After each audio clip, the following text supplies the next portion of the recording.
Hello, everyone. This is another lecture on artificial intelligence, AI. So today we'll discuss about intelligent machine. What do you mean by machine? My name is Atik, uh, mm, uh, Atikur Rahman Ahad. So welcome to this lecture. So in this lecture, we'd like to cover what is machine. I mean, when you say that AI provides the ability of machines to perform tasks. So when you say machine, then what do we mean by machine? So here, machines are tools. They are designed to assist humans or perform tasks that would be difficult or impossible for humans to do. Or we try AI to mimic human brain, human capacity, intelligence, step by step, slow by slow, in different task-specific applications or domains. And machines can be physical, like a robot, tangible objects. Or server or machines can be like a mobile phone or a IoT system where AI is implemented. And definitely it has a digital part, or it can be absolutely intangible systems like software algorithms somewhere, and the algorithm is taking part. So like chatbots and other things. So in this lecture, we'll discuss various examples of machines and discuss a few other things. So uh, that's the point. And machines can be programmed or learned. Some machines are explicitly programmed with specific instructions, while others can learn and adapt to new situations through machine learning algorithms. So in previous lectures, we discussed a little bit about machine learning algorithms, but in future lectures, we'll have detailed discussions on machine learning and what are the different aspects. So let's move on understanding the basic of AI and what are the different things rather than the mathematical parts, which will be discussed later, like supervised learning and other issues. So to recap, AI is the capability of a machine to imitate intelligent human behavior. We know it.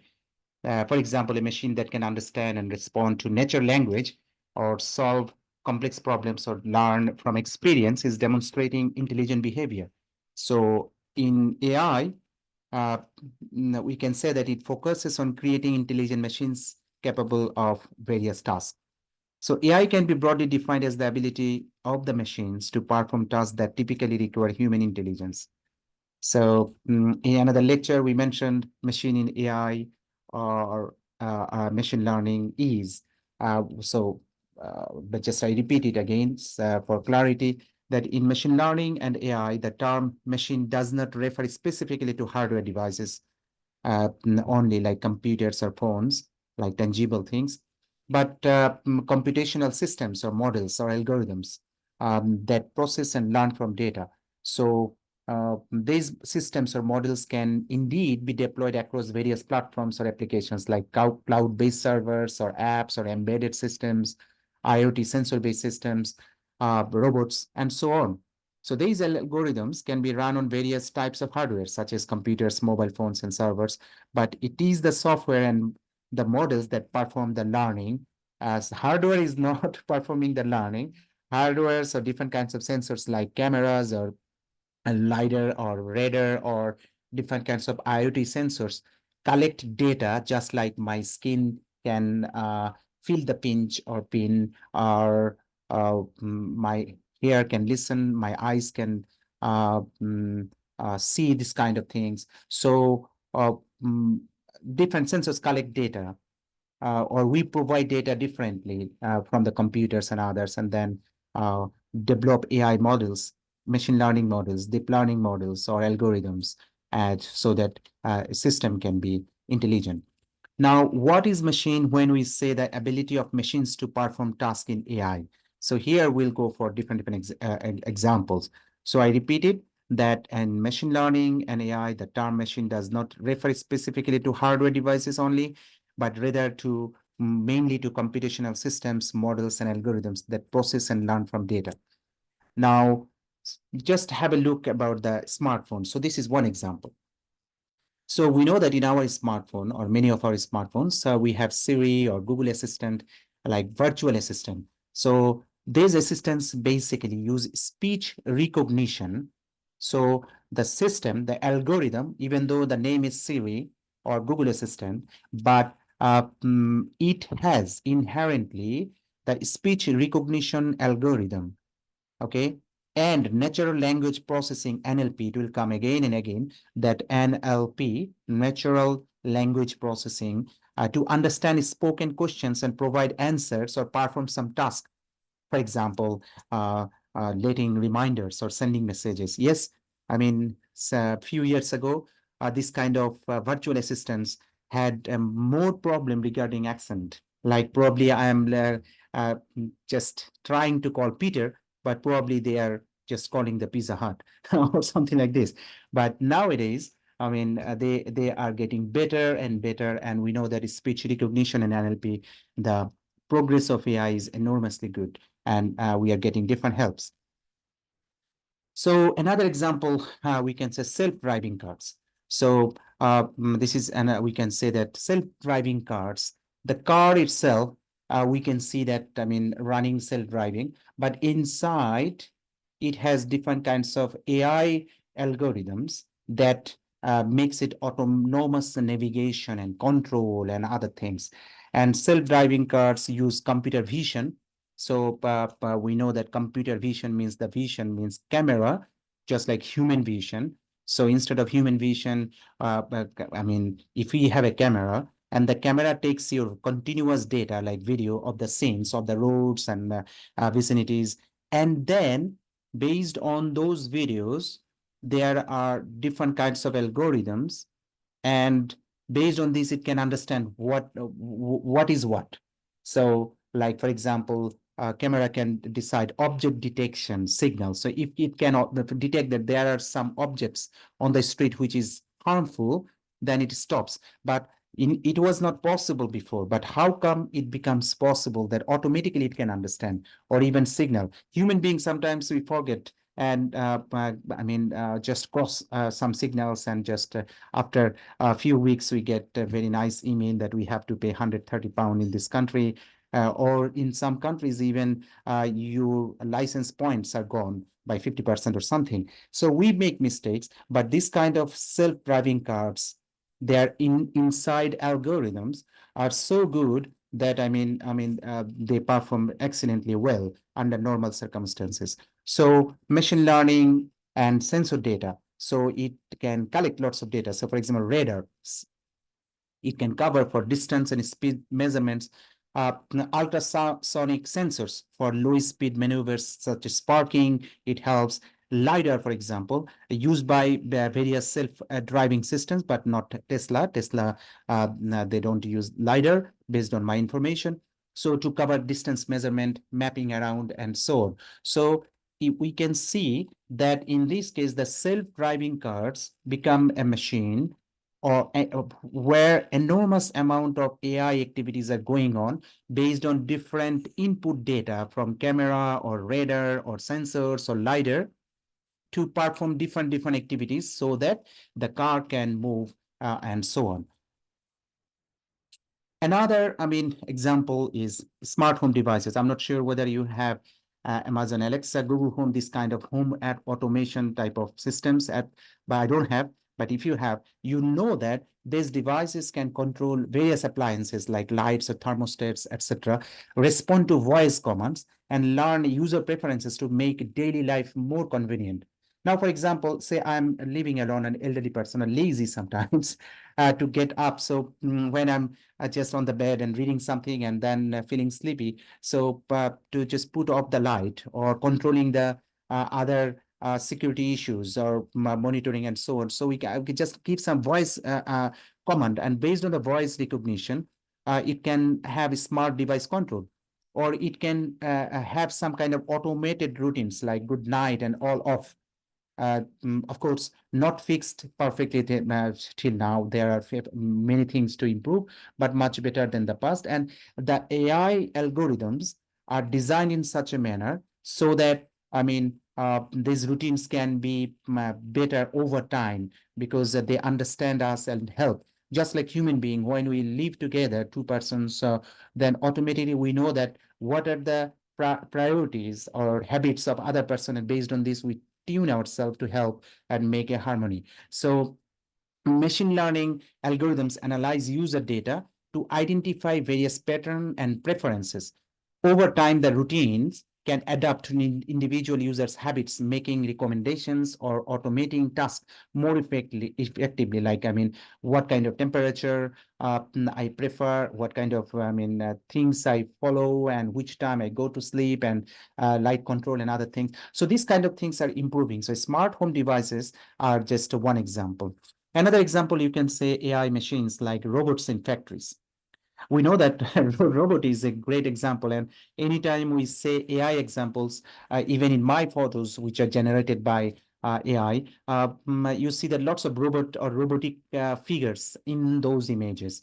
So, but there are mostly less amount of humanoid robots, human-like robots than other robots. So robotic arms in car factories, manufacturing robots.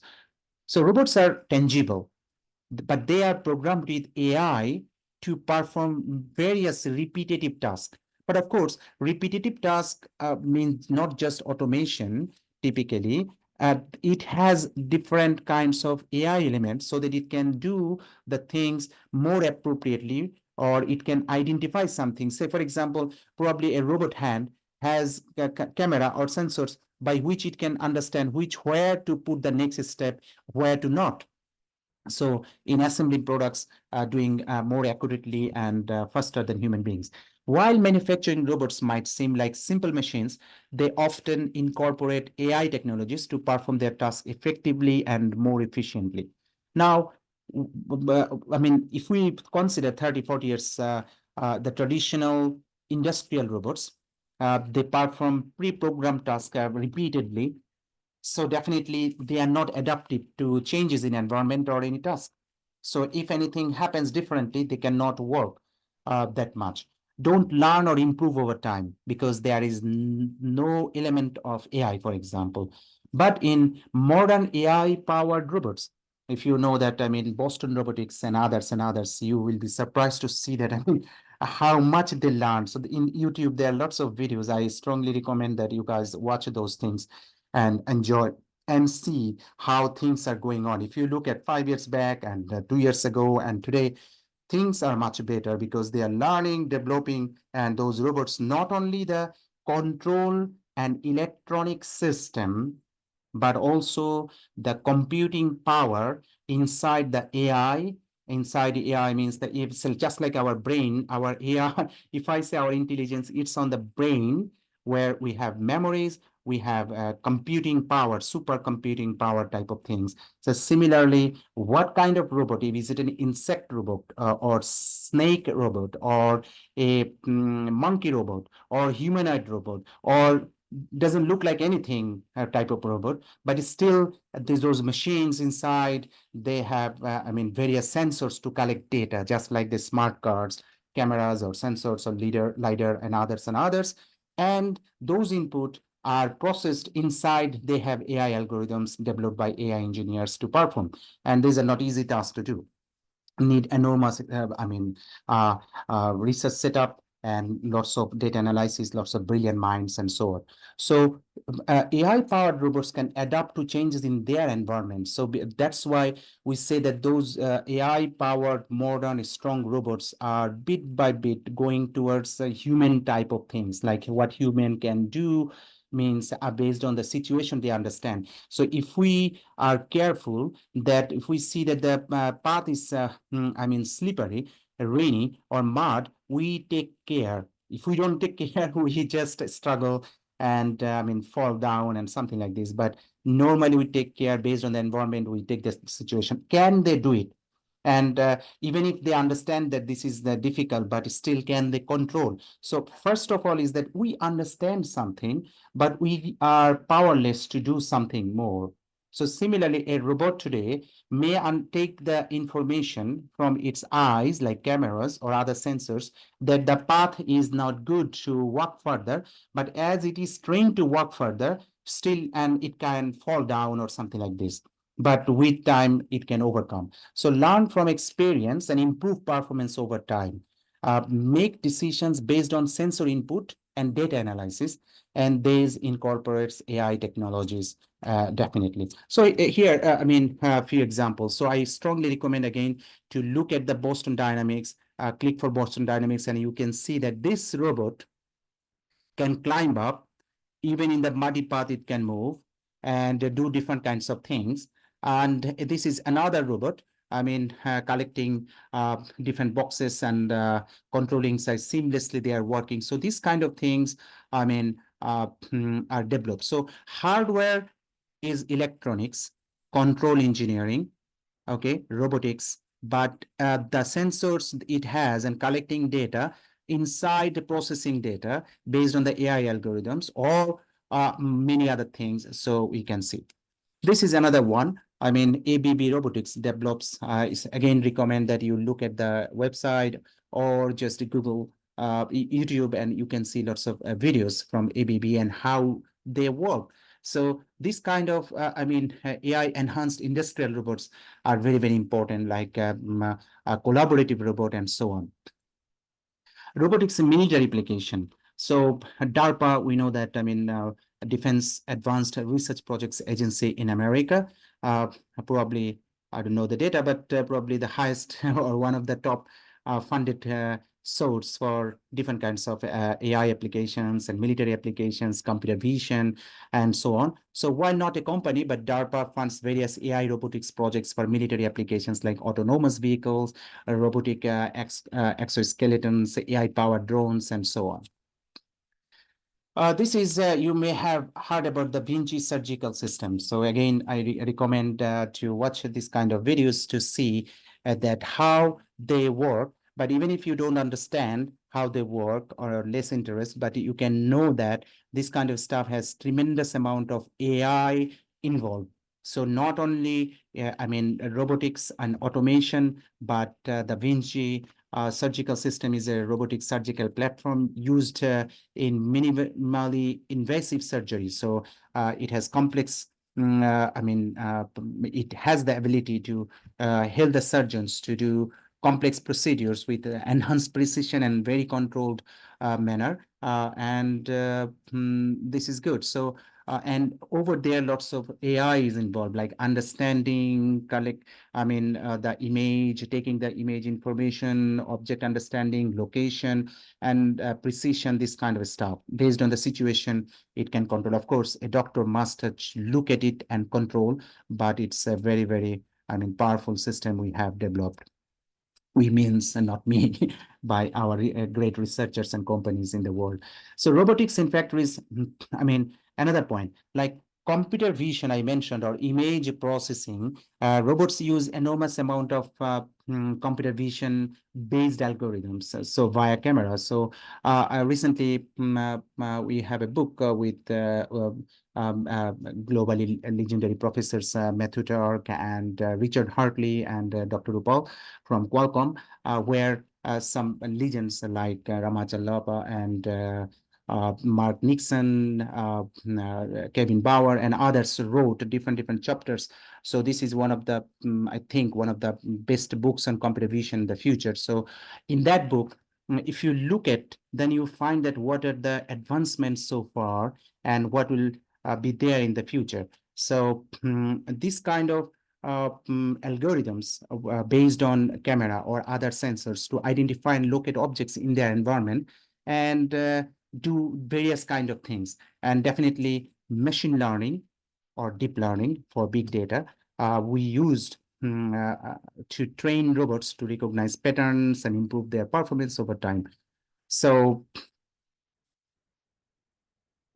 natural language processing, another important point. It will come again and again because we see that language processing, language understanding, natural language processing, it has been an important AI application or aspects or area similar to the health sectors and image processing, object recognition, and so on. So in some cases, manufacturing robot may be equipped with some NLP capabilities so that it can interact with human workers or to respond to some kind of voice commands. Predictive maintenance also, I mean, AI can be used to predict when equipment is likely to fail, allowing for preventative maintenance and reducing downtime. So another machines or AI system can be considered as recommendation systems. So we are habituated this kind of recommendation systems in Netflix, YouTube, Amazon, Spotify. When we do something, said automatically they prefer. So I watch lots of comedies or late night shows. So what happens that they come again and again to my popping up different things. My kids, they watch different kinds of things. So the YouTube at home is providing like this way. Amazon, for example, when the basmati rice, brown rice is there, or maybe chia seed, or some of the books I buy. So they give this kind of things through my emails, or when I open the Amazon, I can see that the advertisements and other things. Those are based on my choices. Yes, it's not perfect. There are lots of unnecessary things. Sometimes they consider that probably I bought a gift for baby items, but I'm say 90 years old. I don't need a baby item. But I bought for someone else. Probably it can find that, oh, I need more to buy more or similar kind of another items. So these kind of things are recommendation systems, personalized content. These platforms use AI and to analyze our preferences or recommend videos, shows, or songs you might like based on your viewing or listening history. Not always perfect, but many cases they are okay. And sometimes, like as I have been listening, lots of AI lectures every day or from different big experts like thought-provoking top people like Hinton and Mustafa Suleiman or Mogawad or Sam and others. So I can see that more lectures from them and others I don't know, they are popping up in my YouTube and so on. So it means that it's good, but at the same time, sometimes something are coming which are not good quality or the appropriate, I feel. But still, this kind of recommendation systems are done and it's not tangible. But still, it's an AI system, AI machines, you can say, like we develop software so that it can learn and improve. Another is like medical diagnosis tools. Already we mentioned the Da Vinci one, but many other cases like disease diagnosis, AI powered tools that analyze MRI and CT scan. In previous lecture, we mentioned about it as well. AI helps doctors by examining medical images or patient data to identify diseases like cancer or suggest treatments, improving accuracy and speed up the process. And of course, in near future, we want much more to happen. As most of my AI-based research activities are based on healthcare, so I know the demand, I know I can feel the importance of data, especially in areas where you don't get enough data, because data collection is extremely difficult from patients and their agreements and so on. So AI algorithms can also shift through genomic data to identify genetic markers associated with diseases like Alzheimer's or diabetics. So tools using AI can predict the likelihood of heart disease by assessing a combination of our data like cholesterol levels, blood pressures, family medical history, and so on. So when you go to doctor, they ask about our medical history. What happened? Say, for example, my father died exactly my age due to a heart attack. And when doctor knows that my father died because of heart attack, my mother had an issue, and I have cholesterol high levels and blood pressure as well. And then doctor is worried about, so he thinks that I'll die soon unless I take some kind of measures. So moreover, as an Asian, South Asian person, more likely to have heart attack at this mid age, according to the data. So if our AI tools are prepared based on those information, and I can provide my data at the same time, it can regularly check automatically and reduce the load of the doctors to check manually and call me. So it could be like AI can generate that, Atik, come to the hospital based on your recent cholesterol levels or blood pressure record and others. It seems like something is wrong. Okay, well, we would like to check. And blood pressure and a few other information can be automatically connected from my wearable sensors like a smartwatch or other devices if I allow. So it seems that lots of things in the future and now we can see there's a progressing, but in the future, much more hope in medical diagnosis tools and medical applications for AI. So on that case, we are not developing any hardware, but it's the software that is the AI, that is the AI machines and so on. So for example, you may heard about DeepMind, of course. So DeepMind, they have developed an algorithm which can look at the optical coherence tomography scans, OCT scans, which are 3D images of retina, and identify a wide range of eye diseases like MD and diabetic eye disease. Now, in London, now with the DeepMind at Moorfields Eye Hospital, again, if you click this link, you can have a look that, I mean, they have enormously good results so far, and the hope is to progress further. So AI in health is extremely good. And when a DeepMind type of massively big companies are involved with the healthcare domain, the future is extremely good. So what's really exciting, this is not my code. This is from this Moorfields Eye Hospital, nhs.uk, their website, that is that when it does this, it can match the performance of an expert doctor. It says now. So what will happen after 5 years, after 10 years, when AI models will be extremely good and lots of data will be processed and our, progress will be wonderful. Another example is chatbots. So like customer service, we know that typically when we bought something or we buy something, many websites, they have their chatbots. Like they want to, do you want to chat? Like when I would like to apply for a mortgage, the bank has something, so they want to chat and you just discuss with them. So sometimes once upon a time, even today, maybe somewhere, the real human being behind the scene are helping you to guide. So that is not, AI based anything. Another one, typically based on some, uh,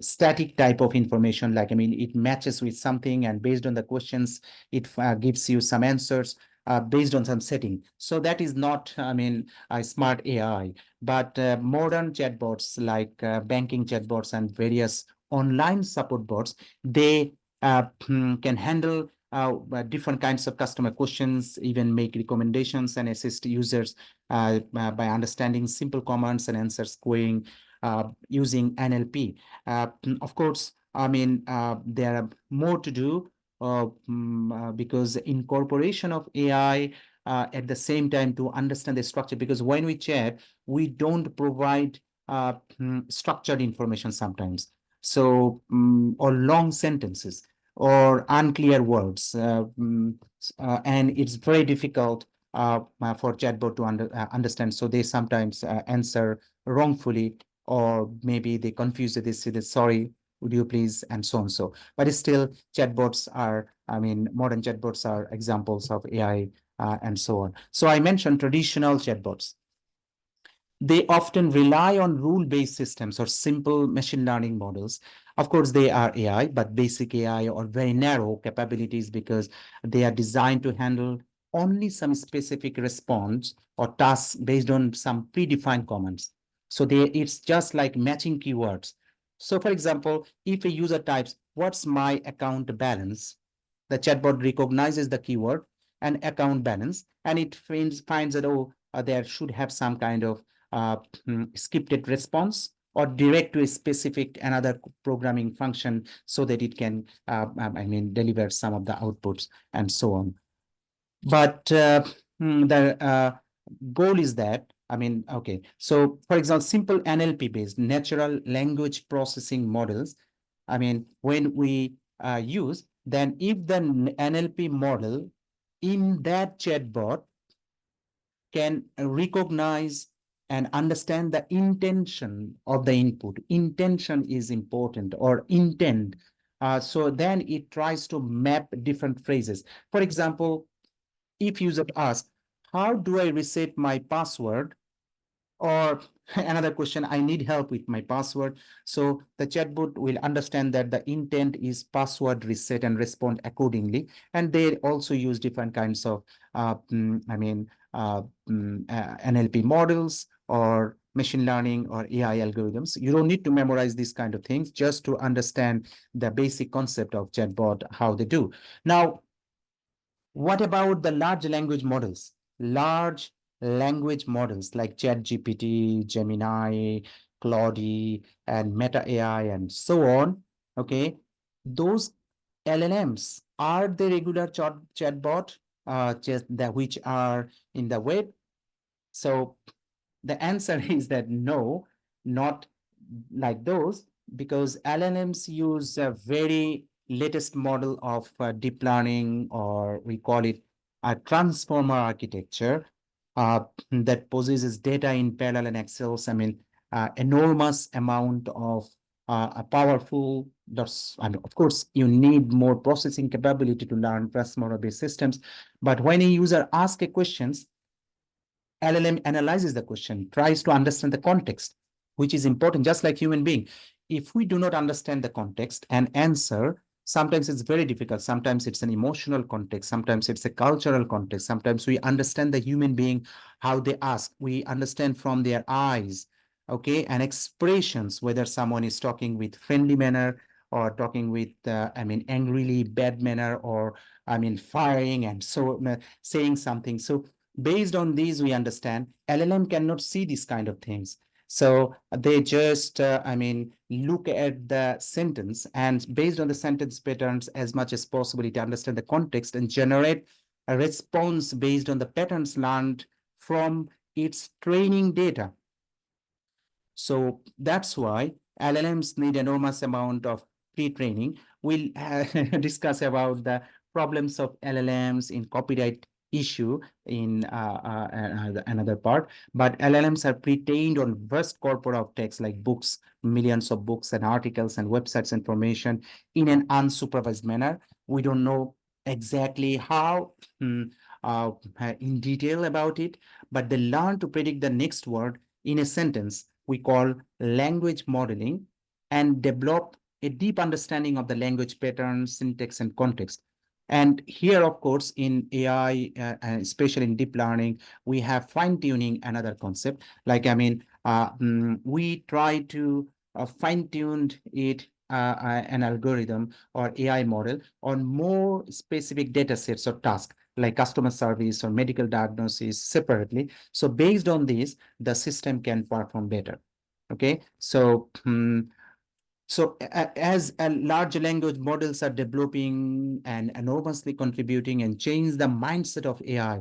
So when we talked about AI before LLM, we were not sure that how big it could be, how much. Yes, we'll discuss about the generative AI, deep fake things. We'll have separate lecture, but for LLM, we can say that it becomes a revolutionary AI model or algorithm or application that changed our mindset, and much more talk about it and much more discussions about AI. So LLMs are generative, means they create new responses based on their training, not selecting from predefined options. So there is nothing like that. So that's why LLMs can make mistakes. It generate new answers based on their understanding. And when we talk with ChatGPT or others, we find that it's much, much different than regular chatbot. And it can be much more detailed. Sometimes, few sentences, it can provide you lots of other information and so on.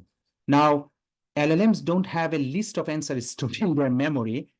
Just like some students for exams, they memorize something without understanding anything, or the perception, without creating the perception, they just memorize. And but during the exam, they try to vomit, like recall, oh, this is the question. So probably the answer will be one of the answers I memorized. or in my memory I have. So they try to answer those. But I mean, a bright students will try to connect multiple information and see that if the question is not straightforward, probably, I mean, there is no direct answer, but we can think. So for LLMs, they actually create new responses on the spot by figuring out what to say next based on the patterns they have learned. It's a wonderful, wonderful thing, and uh, we know. Drones is another kind of AI machines application, like for aerial mapping and delivery. Delivery drones are there. So I'll show a few photos from my big professor from Osaka University, who was a vice president of Osaka University and big researcher on gate and other things, omnidirectional camera and so on. So you will see that, I mean, how he took a delivery. So AI helps drones to automatically fly. So just think about the bird. A bird has, I mean, eyes. So what about drones? It has cameras or other sensors, and it can collect data from those sensors. And based on this, it can navigate based on the training. And if the training is good to locate something or act something, it can do accordingly. So it can autonomously fly. Of course, when we check, we control it, but real drones, we don't need to control. We just say go. And it goes. It can do many things. I don't know the future of drones, but we can see that, I mean, serving coffee in China, taking aerial photographs for research activities. We have lots of things, of course, in military applications and other things, uh, which is really okay. So you can have a look in this case that Professor Yagi, he ordered coffee from Starbucks. So the drone I saw in the video, it came like this way. And then this is the drone here, and it stops here, and the release the product is goes here. Okay. In the next slide, you can see that he is putting the number of his order or something, and then collecting the box underneath, and then he opened and he got the coffee here, and welcome to the coffee. All right. So this is very surprising. So thanks for his video. But I shared this information. So and another extremely important and debatable application, which we discuss again and again, is face recognition systems. This is another AI example, or AI machines. That means face. So millions and millions of face images are given so that, I mean, an AI algorithm developed. So all algorithms or models are different, understand. Okay, and they learn, and further we have lots of applications. So for example, used in security, of course, in the airport, unlocking phones, face-based. Okay, so I'm not sure that, I mean, say for example, if I keep my beard and I look different, can it unlock my phone based on the face? I never tried, so I didn't try with that, but I used fingerprint based, like my previous phone fingerprint, and it unlocked and not. But what happens that during the winter, or if I just take shower and then wash some clothes by hand, then what happens? Fingertips are different because of, I mean, water and other things. So if you try, the signals are different, inputs are different. So it cannot, in many cases, it failed to recognize based on the fingerprint. Okay, so that is also important to understand. Now, regarding face recognition systems, what is it? We know that these systems use facial recognition artificial intelligence to detect and recognize people's faces, often used to unlock phones or for security purposes. Say, for example, there is a criminal activity. We need to know that who are the people over there. Maybe thousands of people in the stadium, but something happened. How to find the criminals? And especially many cases, we do not see the face properly. Very small amount of, I mean, a huge large image, high resolution. But if you consider small people, this one probably is 20 by 20 size. 20 pixels by 20 pixels, or 30 or 100 pixels. It's a very small amount of data and sometimes blurred information. Can we understand? So face recognition systems are widely used, especially in many countries.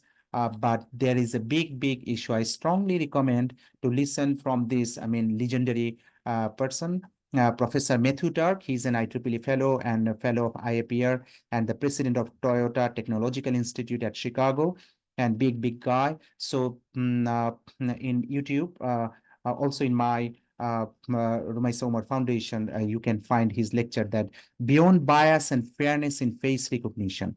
So over there, he mentioned what are the different challenging issues regarding face recognition, what are the things, and so on. So, and it's an amazing talk to listen and learn and think. And also you try to connect the recent EU Act on face recognition.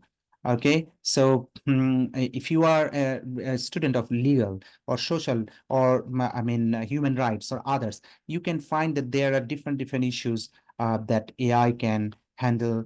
AI has issues, and you need to learn in a deeper manner. Another example I would like to mention, and to finish like this way, that AI machines as language translator. Wow, we know that there are Google Translator, Microsoft One, DeepL translator as well. I didn't know about the DeepL, but while producing lectures, I did work, and then I found that DeepL is another one. Now, the AI system process text in different languages and translate them into another language by identifying patterns and meanings in the text, even for complex phrases. So modern AI-based language translators are excellent. So, but what about Google Translation system initially? They use basically phrase-based machine translation system, which is breaking down the sentence into small segments or phrases and then translating them based on some statistical models. That can be considered sort of AI as well. But now the modern Google Translator and similar to others, they incorporates AI, deep learning, transformer model to make it better and better. I just to see that how good they are till now, I searched I played with Google Translate, but I didn't put it here because I put some funny Bangla language to see the meaning. And I found that it failed to the all 4 or 5 cases because sometimes the accent or maybe some cultural expressions are still not easy for them to understand. So because probably they don't have enough input. Like all the book materials or text materials or newspaper writings are good writing. Formal language, formal Bangla, formal English, and so on. In English, you can get enough information in blogs and comments and others. But in Bangla, for example, or some other languages, even though it's one of the top global languages, but it's still not probably enough information or not enough research has been done. So the training was not enough. So if the training is not great, then definitely the performance will not be that great as well. So someone can ask that after the large language models like ChatGPT and Gemini and others, do we still need Google translations or similar kind of things? That's an interesting point. But what I found and what they say that LLMs are capable of not just translating text, but understanding the deeper nuances, idiomatic expressions, and cultural references because they are trained, LLMs are trained on millions of books and materials globally. However, LLMs can be highly accurate. Even though it's highly accurate, but the Google Translator DeepL are likely to continue evolving. Definitely, this kind of things will incorporate lots of LLMs things to enhance their accuracy and usability, and also offline functionalities. So this is another point that translators can be used. In my case, for example, I have an app in my mobile phone, Japanese language to, it's a Google Translator, but I keep it mainly for Japanese language to English and vice versa, because you guys may know that I lived in Japan, worked at Osaka University before, and Kyushu Institute of Technology, and I visit Japan regularly. So sometimes I need, and I keep it. So to wrap up, we have seen that AI, artificial intelligence, uh, mm, are uh, deployed in different areas, and we can say self-driving cars, smart homes devices, robotics recommendation system like Amazon, Netflix, and others, medical diagnosis tools, lots of different tools are there, and more to come. Chatbots in different websites, drones for surveillance purposes, as well as military activities and service. Like in remote islands, a drone can help to transfer the medicines in America and various parts of remote areas. One house to another one very far. So how to transfer some emergency medicines or some food, for example, or even top in the mountain, when you don't have enough people to drive the food or medicine to them, then drones are extremely helpful. But of course, there must have lots of regulations and control. Otherwise, misuse and bad use and so on can happen. So face recognition systems are extremely successful AI applications in several countries, but it has huge issues regarding, data biasness. It's unintentionally people consider it because, but what happens that the consequence output of it is against a community very bad way. So we need to check. I strongly recommend you to look into face recognition systems and its problems, especially the lecture from Matthew Turk, from my YouTube channel. You can have a look because this is very interesting one, and he is one of the pioneering figures on face recognition. So language translators, search engines, and so on. So the key takeaways from this lecture is that machine capability to imitate, AI is the machine capability to imitate intelligent behavior. The machines are this kind of different things. It can be tangible, it can be intangible things. Based on data-driven learning. Again and again, we'll repeat it so that we don't confuse that how AI learns. We train them, that's why they learn. We provide them an enormous amount of data, and then they learn. But it's make sure that now we understand this point and do different kinds of pattern recognition. Uh, and it has huge amount of applied cases like in healthcare to manufacturing, devices like smartphones to smart homes, and of course, self-driving cars to surgical systems. Thank you very much, indeed. So if you have any questions, you are welcome to ask at any moment. Uh, thank you.